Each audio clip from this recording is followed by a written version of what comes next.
The sands of Tatooine felt eternal. Year after year, Ben Kenobi remained in seclusion in the mountains, watching from a distance as young Luke Skywalker grew under the care of Owen and Beru Lars. With his tattered cloak and eyes marked by the weight of memory, Kenobi was a shadow of who he once was. The Force still pulsed within him, but it was silent, withdrawn, as if it shared in the guilt he carried. Even so, every morning, he climbed the same hill to spy on the boy running between vaporators and fixing parts, a living reminder of his failure and his only hope. But that day, something in the air shifted. The once clear sky darkened with metallic shadows. Imperial ships tore through the clouds like black spears, descending violently upon the scorched land. In seconds, silence gave way to panic.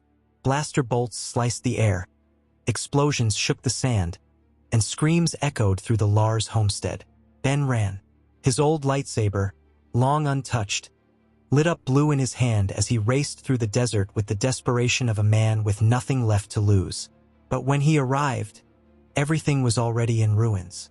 The house walls were charred. Owen and Beru lay lifeless on the ground. And there, among the wreckage, lay Luke. A stray shot had struck him in the chest. His eyes, once curious and bright, now stared blankly into nothing. Ben fell to his knees. The Force felt as though it had died with the boy. But there was no time to mourn. A dark presence filled the air like an eclipse. Darth Vader emerged from the flames and wreckage, his respirator breaking the silence with mechanical breath. "Anakin," Ben whispered, but no answer came, only the sound of the red saber igniting. The duel began. It was a brutal dance between past and present, between guilt and fury. Blows exchanged raised sandstorms and fire.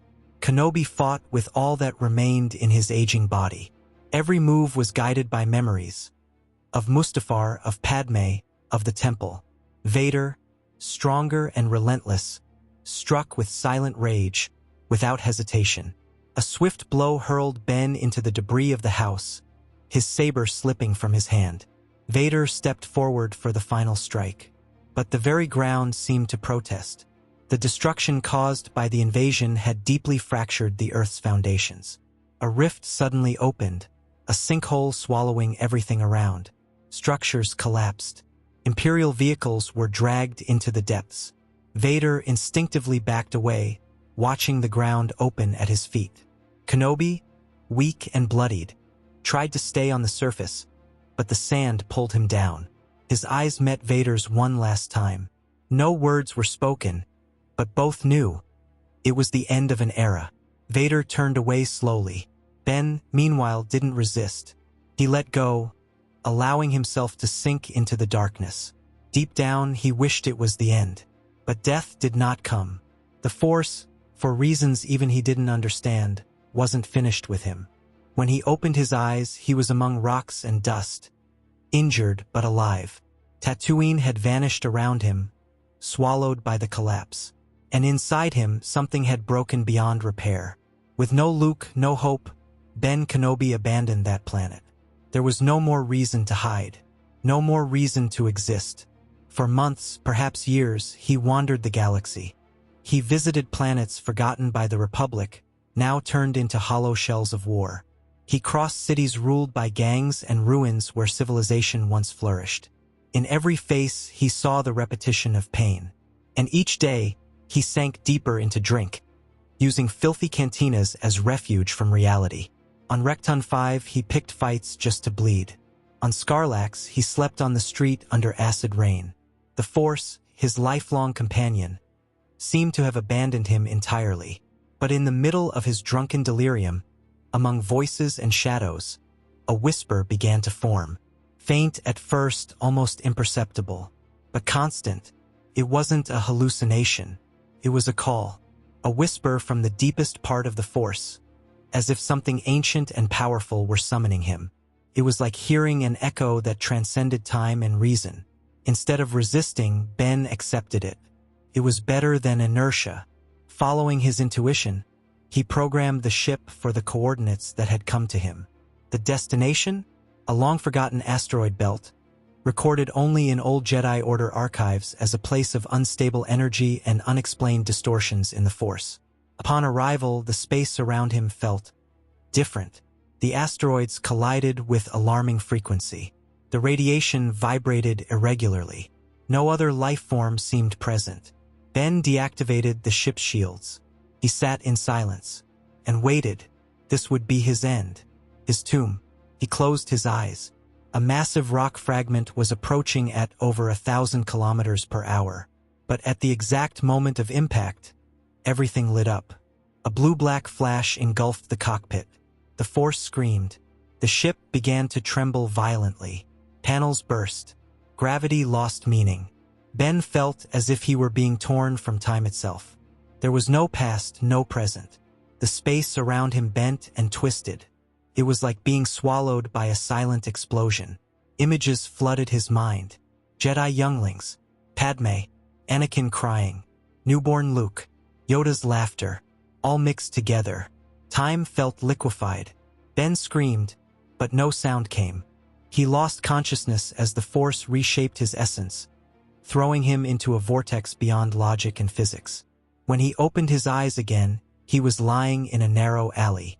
The ground was metallic, the air dense. He dragged himself toward the street.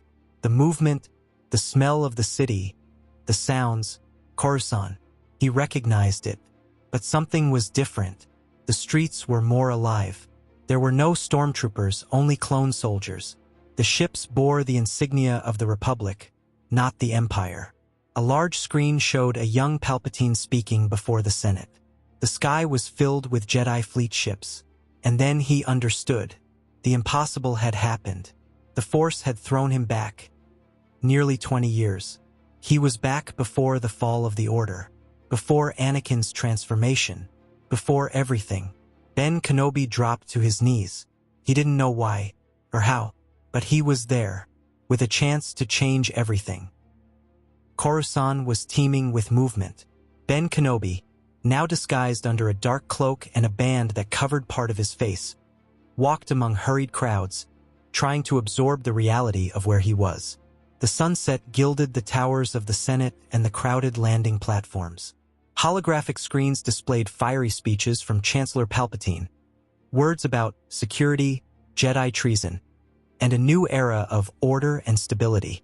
Clones marched by the dozens. Children wore the insignias of the Republic. And then he understood. It was today. It was the day the Empire would be born. For a moment, Ben stopped. His heart tightened. He remembered all the times he had imagined fixing the past. Now it was real. The weight of time bent his shoulders, but the possibility of redemption rekindled something dormant. He looked up and saw the cruisers aligning in low orbit. The Senate was already in session. Palpatine, in a matter of hours, would declare the end of the Republic. And Anakin would be leaving for Mustafar to seal his fate. If there was still time, if it was still possible, he needed to try.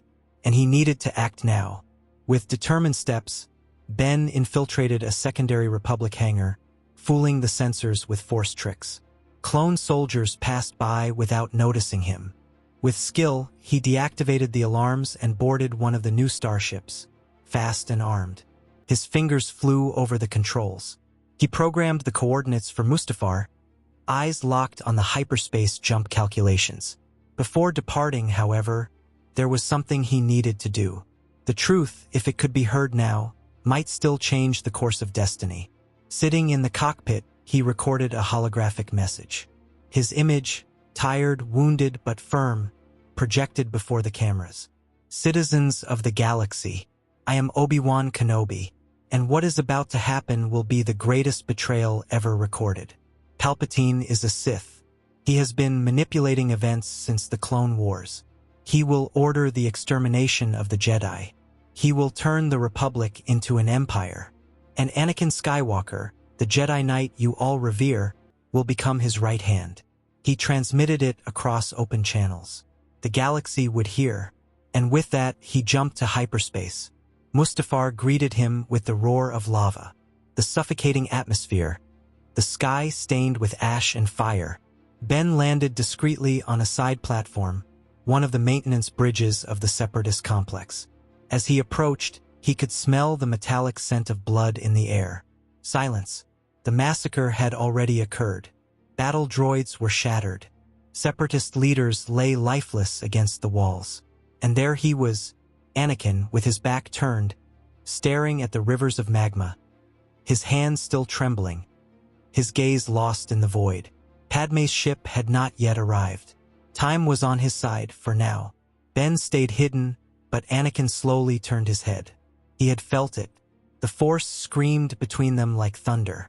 Slowly, Anakin walked toward him, his eyes golden and dark, his skin already tainted with darkness. "Who are you?" he asked, his hand close to his saber. Ben revealed himself, pulling back the hood. "You need to stop now, my old friend." Anakin's gaze wavered. For a second, he saw the man who had trained him, who had loved him like a brother. But this was not the same Ben Kenobi. This one looked older, more broken. "I'm not here to fight," said Ben. "I came from the future. I came because you still have a choice." Anakin laughed. "More Jedi tricks? Palpatine told me you would try this, that you'd try to confuse me." But Ben didn't retreat. "You're going to lose everything, Anakin. You'll kill Padme. You'll destroy the temple. You'll continue to hunt and kill every young Jedi. You'll become a monster serving evil. And worst of all, years from now, you'll murder your own son." Anakin interrupted, confused. "Son? That's not possible. I'm going to save my son." Ben corrected him. "She will give birth to twins, a girl and a boy. They will be your hope. But if you follow this path, you will never meet them. The galaxy will fall into darkness. You'll live as a slave to Palpatine, and the boy will be killed by your own hand. You won't save Padme, Anakin. You'll kill her." The rage in Anakin's eyes faltered. He stepped back. "You're lying. That's impossible." His hand on the saber trembled. But Ben stepped forward and, placing his hand on the former apprentice's forehead, released a wave through the Force. The visions flooded Anakin like lightning. He saw the Jedi Temple in flames, saw himself killing younglings who called him Master. He felt the heat of Mustafar as Padme collapsed to the ground. He saw Palpatine renaming him Darth Vader. He felt the fire consuming his body. He heard the screams of young Luke, dying at the hands of stormtroopers. And he saw himself alone, on an empty throne, a throne of iron and pain. Anakin dropped to his knees, gasping for air. Tears ran down his contorted face. "No, no, why did the Force show me this?" he screamed. The sound echoed through the base's caverns. He pounded the ground with his fists. "I didn't want this. I just wanted to save her. I didn't want her to die." His face was drenched. His chest heaved. And then, amid the sobs, he raised his eyes to Ben. You really are Obi-Wan? But older. You came back to stop me?" Ben only nodded. Anakin lowered his head. "I did all that? I became that." The pain in his voice was that of someone shattered. And then, in the distance, a familiar sound echoed. Padme's ship cut across the sky, approaching the platform. Its outline glistened against the heat of the lava. Anakin recognized it immediately. For a moment he hesitated.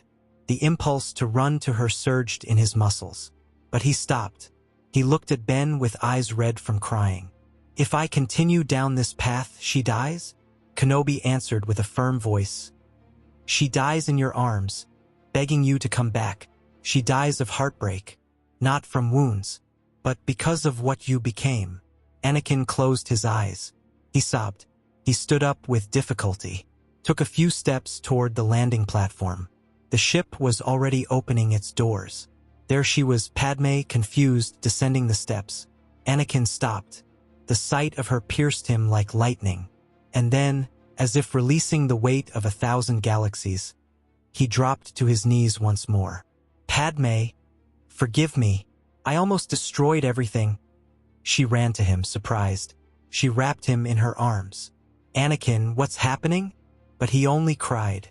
"I saw everything I would do, and I saw you die. I can't be that anymore." Ben watched from afar, heart heavy. The impossible was beginning to happen. There was no more darkness in Anakin's eyes. only pain and regret. The entire galaxy trembled around them, but in that moment all that mattered was that choice. Anakin stood up, holding Padmé's hand, who had come to question him about the accusations of treason and everything else, but instead found a vulnerable Anakin, acknowledging his wrongdoings and seeking redemption. Anakin turned to her. "What do I do now?" She took a deep breath. "Fight. Fight for us, Anakin. For our children. For what can still be saved. And for yourself, Anakin. There's still time." The heat of Mustafar still shimmered on the horizon when Padmé's ship violently landed on the metal platform. The hatches opened, and she hurried down, her heart racing. Her gaze found Anakin, kneeling in the middle of the bridge, tears streaming down his soot-stained face. He ran to her, stumbling over his own steps, and embraced her in a suffocating hold of guilt. "Forgive me for everything," he sobbed. Padmé stepped back, looking into his eyes. There was no longer the yellow glow of the dark side, only the damp red of a man who had cried too much. Obi-Wan Kenobi, the one from the current timeline, appeared behind Padmé, confused and alert. His saber was in hand, still not understanding what was happening. Anakin, seeing the old master, raised his hands in surrender. "I surrender." His voice was hoarse. "Obi-Wan, I lost myself. I did unforgivable things.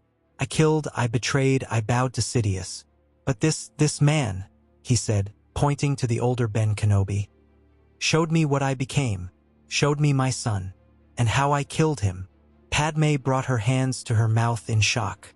The Obi-Wan from the past lowered his saber, stunned by it all. But they talked, and together they all came to a conclusion. Days later, hidden in a secret enclave deep in the jungles of Kashyyyk, the surviving Jedi gathered.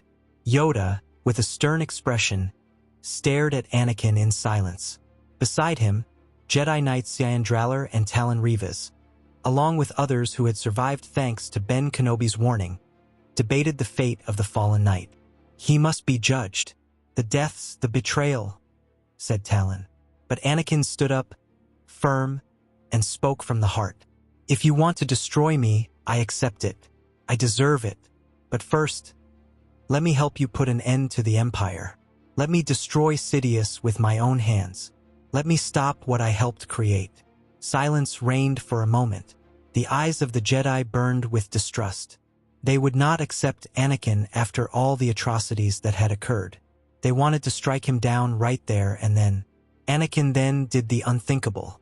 Without hesitation, he activated his saber and, with a scream of pain, cut off his own cybernetic arm at the elbow. The metal fell with a dull thud. He staggered, bleeding and sweating. "If pain is what you need to believe in my remorse, then take every part of me. I give every piece of what I am. So you see that I've come back, not as Vader, but as Anakin." Padmé ran to him, desperate. The Jedi fell silent, but Yoda at last lowered his head. "May the Force guide us, Skywalker." Meanwhile, on Coruscant, the dark throne of the galaxy trembled. Palpatine watched the incoming reports and raged. "Skywalker betrayed. The Jedi alive. Lord Vader served me well in the beginning, but like all Jedi scum, he is weak. Nothing but trash." With a roar, his rage exploded like lightning. His deformed face twisted with hatred. "They want war? They shall have it." With emotion, he activated emergency protocols. Troops of the 501st Dark Inquisitors and Sith assassins were deployed across the galaxy. Holocrons were used to hunt down any trace of the Jedi Rebellion. Sidious would not allow betrayal from his greatest project. The Jedi Alliance began to form in response. Using what remained of the clone fleet and with the support of dissident senators, retaliatory attacks were organized. The surviving knights, like Kael Varn, Jor Tenor, a human whose movements were swift as the wind, and Mira Lu, a Mirilan sensitive with mental gifts, led the battlefronts. The Republic's ships were overtaken in fierce battles over the skies of Felucia, the waters of Mon Cala, and the dark corridors of Coruscant. Lightsabers lit up the night. Explosions shook the pillars of the Senate. The Jedi spread like ghosts of an order that refused to die. Anakin, now with an improvised new mechanical arm, led the advance toward the heart of the Empire. Padme used her political influence to open breaches. Meanwhile, future Ben Kenobi remained hidden, using his experience and knowledge to guide actions behind the scenes. He communicated through secure channels, directing squads, sending maps, calculating probabilities. He knew time was fragile, any wrong move could break everything again. At the height of the battle, when the Jedi finally stormed Palpatine's dark temple, the final confrontation approached. Anakin and the two Obi-Wans, past and future, walked together through the Hall of Black Marble. The Emperor awaited them on the throne. "Fools! You do not know what power is." With a gesture, he fired lightning at all three. The fight began. Sabers ignited. The hall became a field of energy and fury. Palpatine moved like a living shadow, conjuring illusions and attacks. Anakin came down with a vertical strike, but Palpatine dodged and hurled him against a column. Past Ben charged from behind with a low strike, but was repelled by a force wave. The Ben from the future took advantage of the gap, spinning his saber in two circular cuts, clashing alongside Anakin. Palpatine drew his own red saber and locked with both. Sparks lit their sweaty faces. At one point, Sidious split into multiple images, confusing all three. But Ben used the Force to reveal the true one, and struck a diagonal blow to the Sith's chest, tearing his robe. It still wasn't the end. The battle continued in a spiral of pain and resistance. Palpatine used Anakin's pain against him, trying to reopen wounds, speaking of Padme, his fear, his thirst for power. "You were born to serve, Skywalker." But Anakin, now stronger, resisted. When Palpatine prepared a killing blow, lightning channeled straight at Anakin's chest. Future Ben leapt forward. The lightning struck him. "Now!" he shouted. With tears in his eyes, Ben held the Sith just long enough. Anakin screamed, and drove his saber through the Emperor's chest. The Force explosion that followed disintegrated part of the throne. Palpatine let out one last shriek and vanished. But Ben fell too. His body, exhausted, couldn't go on. He smiled even as he bled. This time, it worked, and he was gone. Anakin fell to his knees, hands covering his face. Everything was silent. The Empire had fallen, but the cost was immeasurable. He cried like never before. "I will carry this for the rest of my life, but I will honor every life lost. For the galaxy, for her, for him." And so, a new path was born, a new destiny. Ben Kenobi did not simply disappear in that fateful moment. He became something that only a few in all of existence have ever achieved. He became one with the Force itself and witnessed the passage of time. Curiously, he still retained his ideas and essence, even as he became part of the entire cosmos. For a long time, I believed the past was immutable, that pain was permanent, that destiny was already written in the stars. But when the Force rescued me from that abyss on Tatooine, when it cast me through the cracks of time, it was as if it whispered, "Not all is lost." I felt no pain when my body gave in to the sacrifice. I felt light. I felt peace. My mortal body perished in the dark chamber where Palpatine fell, but my essence merged with the very web of the Force.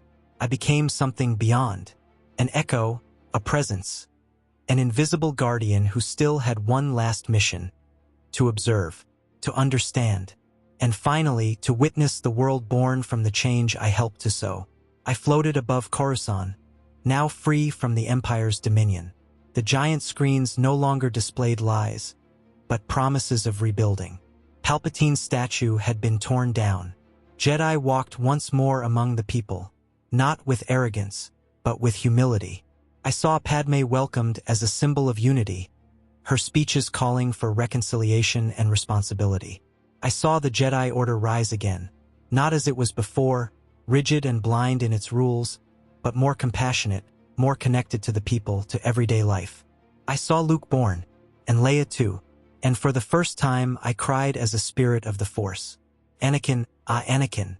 He did not run from what he had done. On the contrary, he presented himself voluntarily to the Senate, to the new Jedi Council, to the worlds that feared him. For war crimes, for betrayal, and for murder he was judged. He asked for forgiveness and asked to be allowed to atone. For years he served in exile, rebuilding devastated villages, carrying the dead back to their families, healing wounds with his hands and with the Force. He refused a new lightsaber, said he didn't deserve one. But when his son, Luke, held a saber for the first time, Anakin cried, not out of guilt, but out of hope. When Leia chose to follow in Padme's footsteps, Anakin returned.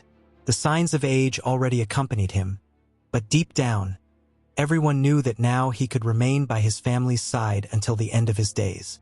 The Jedi grew. Masters like Yoda were gone, but they had created a new generation built on empathy, not dogma. Emotions were no longer denied, they were understood and channeled. The Order became less of a temple and more of a bridge. They spread across the planets, helping civilizations, restoring faith. The Sith vanished. With Palpatine dead and the Sith archives destroyed, there were no successors.